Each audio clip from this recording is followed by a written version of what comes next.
Hello, and welcome to another edition of Journey to Stewardship, where we learn to be good stewards of what God has entrusted to us.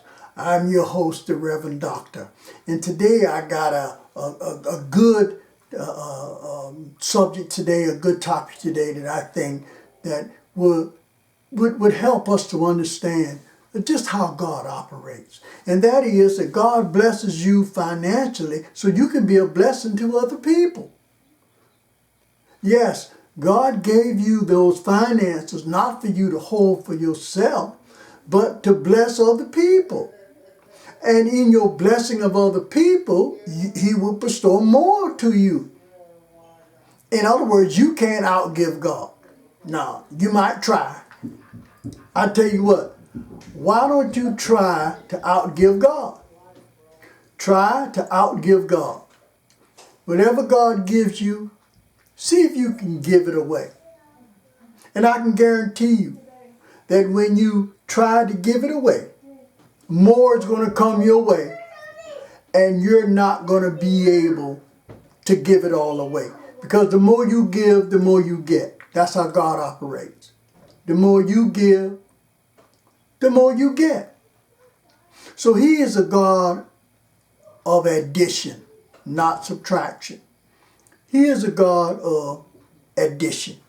So I got some scripture tonight, and I'm reading from the NIV version, and I got my trusted device here. And we're going to read some scriptures tonight to talk about God blessing you so you can be a blessing to others. You might be their link. You might be their link to God that they've been searching. You probably are the one. And you never know until you do it. Ask God for discernment and guidance and watch where He guides you. Watch why He guides you to someone that's less fortunate to you than you. And when you give to them, He will bless you. He will bless you. As He said that He will pour you out a blessing that you ain't got room enough to receive it.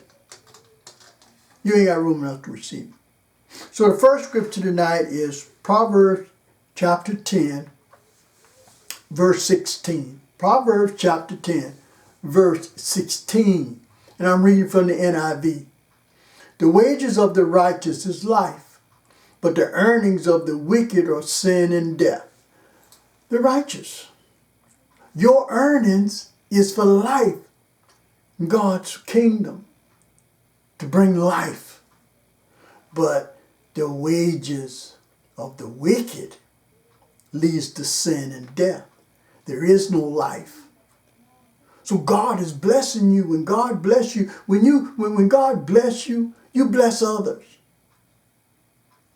You bless others. Now, Psalms 67, verse 7. Psalms 67, verse 7. Really, we start at verse 6. Through verse 6. The land yields its harvest. God, our God, blesses us. May God bless us still, so that all the ends of the earth will fear Him. The harvest. God blesses the harvest so that you would reap. The harvest. And He multiplies that harvest. And if you want to think about multiplying, let's think of it this way. You plant corn, a few seeds, but you get 3, 4 ears, 5 ears of corn per stalk. That's multiplying. That's the harvest. So God, when you plant in God's field, look at your harvest. When you plant in God's field. And I'm saying that you plant, and God said you do financially, He'll bless you. So you plant a little bit in God's harvest, in God's field. Look at what your harvest is going to be. And He's going to bless you because you were a blessing to others. Okay, the next scripture is Proverbs chapter 11, Proverbs chapter 11, and we can start at verse 24. And I want you to listen closely to this. One person gives freely, yet gains even more. Another withholds unduly, but comes to poverty. A generous person will prosper. Whoever refreshes others will be refreshed. Now I want you to take a look at that. The scripture says that whoever gives freely will gain more. He can't outgive God. The more he gives, the more he gets. The more he gets.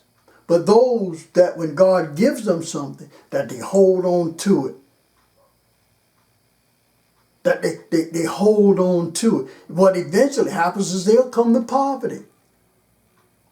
Because God said, wait a minute, I gave you that and you didn't help others, so I'm going to take that from you and give to somebody else. And you're going to be without.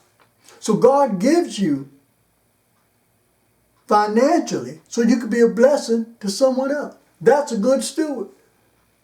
Doing what God asks you to do. Using what God gives you for his purpose, not your purpose. That's the steward. Using what the master gives you for the master's purpose. So that's why God blesses you financially so you can be a blessing to others. And the more you give, the more he bless you with so that you can give more. You say, well, I ain't got no job right now. You know, you can give $1. I mean, come on. If you look through your finances, you can find where you can give $1 to the church. But I guarantee you, when you give that dollar to the church, watch what God does. He's going to bless you because that dollar is going to help somebody else who don't have $1. God blesses you so that you could be a blessing to others. Okay, Deuteronomy chapter 15. Deuteronomy chapter 15, starting at verse 7. If anyone is poor among your fellow Israelites in any of the towns of the land the Lord your God has given you, do not be hard-hearted or tight-fisted toward them. Rather be open-handed and freely lend them whatever they need. Be careful not to harbor the wicked thought. The 7th year, the year for canceling debts, is near, so that you do not show ill will toward the needy among your fellow Israelites and give them nothing. They may then appeal to the Lord against you, and you will be found guilty of sin. Give generously to them and do so without a grudging heart. Then because of this, the Lord your God will bless you in all your work and in everything you put your hand to. There will always be poor people in the land. Therefore, I commend you to be open-handed toward your fellow Israelites who are poor and needy in your land. Now that's back in Deuteronomy. It applies today. There's one thing in there about he don't want you to harbor that ill will that when you give to them and they're in debt to you, that in the 7th year you ought to cancel the debt. In the 7th year you cancel the debt. The land rests. You cancel the debt. So then he don't want you to harbor that ill thing. Say, wait a minute, the 7th year is coming, so I'm not going to give them anything. So I won't have a debt to cancel. That's not the way to think. God said you help the poor. Give your finances to help the poor. Now I know that we see people on the side of the road and they be asking for money and if you give them something to eat, they don't want that, they want money. You know, I mean, you got all kind of scams out there. You know, you got all kind of scams that are out there. People trying to get money. But God said, take your finance, bless others. And I say one way to do that is to give your money to the church. Give your money to God's house. Well, then you come up with another argument. Well, if I give my money to the church, then the pastor's going to be riding around in a nice car and nobody else going to have anything, and all the poor people are making him rich. I mean, if you want to look at it like that, then there's nothing I can do to change that. All I'm telling you is that you don't worry about that. You be a good steward as to what God has entrusted to you. What God has entrusted to you. Don't worry about nobody else. You be the good steward. And you bless others. Don't worry about all of that other stuff. Because it doesn't mean anything. It doesn't. When God gives you and blesses you financially, He's doing that so that you can bless others. You might be the ticket. You might be the avenue that at that moment, when they needed something, God put you in that place to help them. And when you do, you will see that God will bless you more than what you gave. He will bless you more than what you gave because you are being a good steward. The next one is Hebrews chapter 6. Now, every time I do Hebrews, I got to tell you the little joke. It's a bad joke, but it's a joke. In Hebrews, man asked his wife to fixing some coffee. And she said no. And he said, why? Because she said, because in the Bible, it says Hebrews, not she-brews. It's a little joke there with Hebrews. Okay, Hebrews chapter 6. Hebrews chapter 6, verse 10. Hebrews chapter 6, starting at verse 10. God is not unjust. He will not forget your work and the love you have shown Him as you have helped His people and continue to help them. We want each of you to show this same diligence to the very end, so that what you hope for may be fully realized.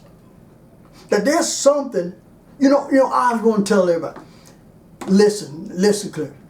There is some connection between that offering plate and God.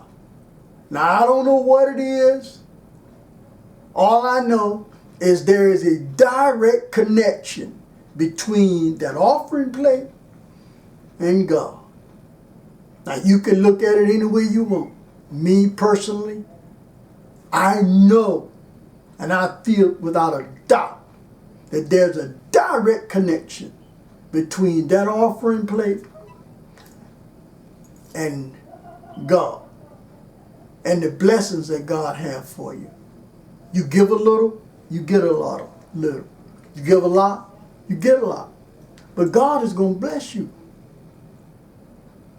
God is going to bless you. But you have to be a good steward. And the last one tonight is 2 Corinthians chapter 9, verse 8. And God is able to bless you abundantly, so that in all things at all times, having all that you need, you will abound in every good work. You would abound in every good work. You're being a good steward. So you would abound in all good work. God blesses you financially so you can be a blessing to others. Not that finances you got might be able to buy some food for somebody that needs food. It might be to pay a bill for somebody, to ease the struggle of somebody. Whatever it is, God made sure that you had the finances to do it. But he says that if you hold on to that and you don't bless others with it, he's going to take it from you. He'll make sure you don't get that anymore. And he also says in his word that those that give get more.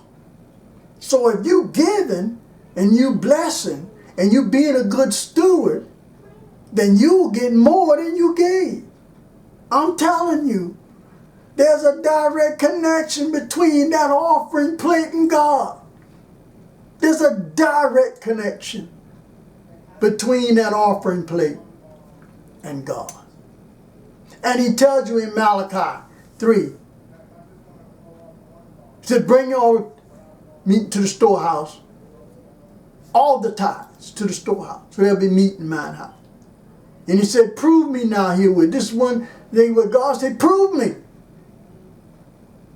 And see if I want to open you the windows of heaven and pour you out a blessing you ain't got room enough to receive. There's a direct connection between that offering plate and God. I don't know what it is. I don't even want to know. But what I do know is that you cannot outgive God. Test him. He said, test me. Test me. And see what he does. Because God blesses you financially so you can be a blessing to others. I'm the Reverend Doctor, and this has been another edition of Journey to Stewardship. And I always sign off by saying, well done, thy good and faithful servant.